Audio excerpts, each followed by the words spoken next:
When we contemplate the nature of modern subjectivity, we often envision it as molded by the Cartesian thematization of the subject. Cogito ergo sum, I think, therefore I am.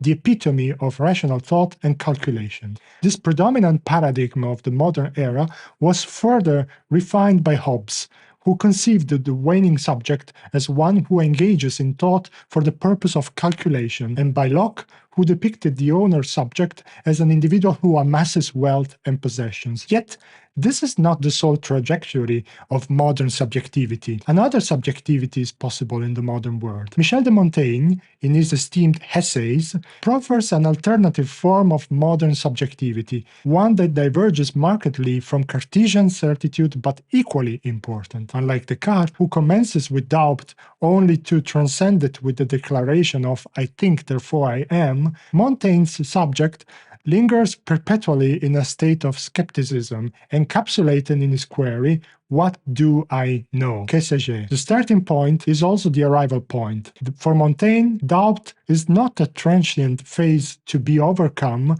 but rather the cornerstone of his philosophical inquiry.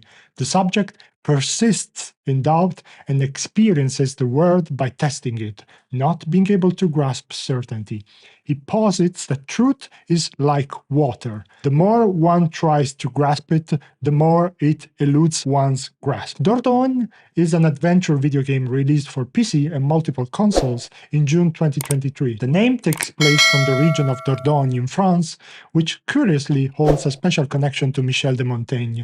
This region was home to the philosopher, whose presence remains deeply imprinted in the locale. In the realm of the game, the player will guide Mimi's odyssey through her grandmother's Nora's memories, in a way of epistemological uncertainty similar to Montaigne's subject. As Mimi unearths relics of her past, she is thrust into reminiscence of her childhood, evoking both euphoria and melancholy. These recollections are not mere anecdotes, but serve as pivotal reflections that shape her identity and comprehension of familial ties through a series of puzzles. The narrative oscillates between the present Mimi and her youthful self, mirroring Montaigne's method of revisiting and reevaluating his own thoughts and experiences. Without spoiling too much of the plot, central to this introspective journey is the figure of Renaud, whose figure is marred by the afflictions imposed by his fanatical parents, who subjected him to isolation,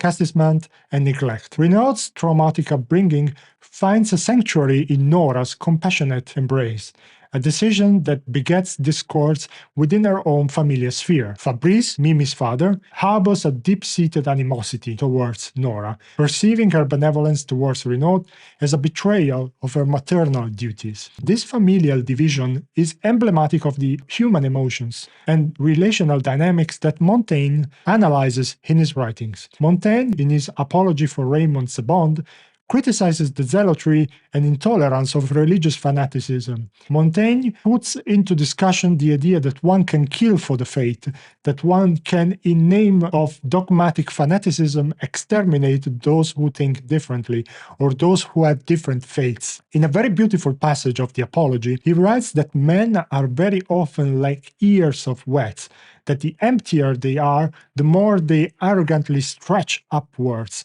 and the fuller they are instead, the more they humbly hang downwards.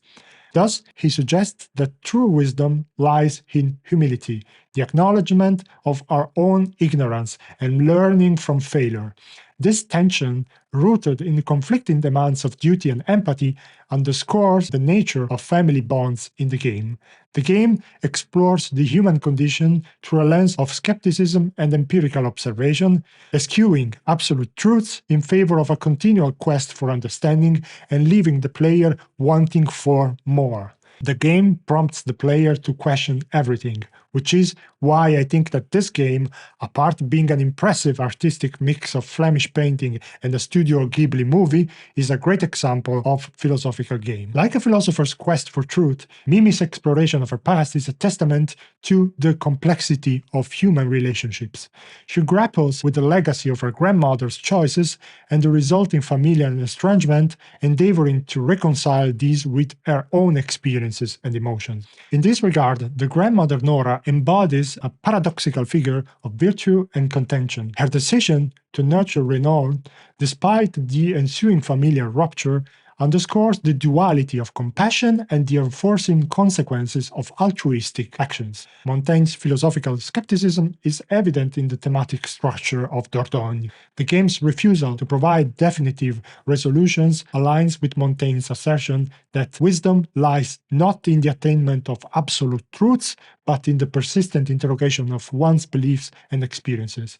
In conclusion, Dordogne encapsulates the essence of Montaigne's philosophy by illustrating how personal and familial histories are interwoven with doubt, compassion, and the search for meaning. Mimi's journey through her memories is not just about uncovering the past, but about understanding the imperfections that define human relationship. It invites players to reflect on their own experiences and relationships in a sincere way, much like Montaigne's essays, urging them to embrace the uncertainties and learn from failures. Thanks for watching. Please remember that your engagement and critical thinking are what keeps this channel alive. So if you enjoyed this video, don't forget to hit that subscribe button and leave a comment. Happy Mindful Gaming, and see you next time.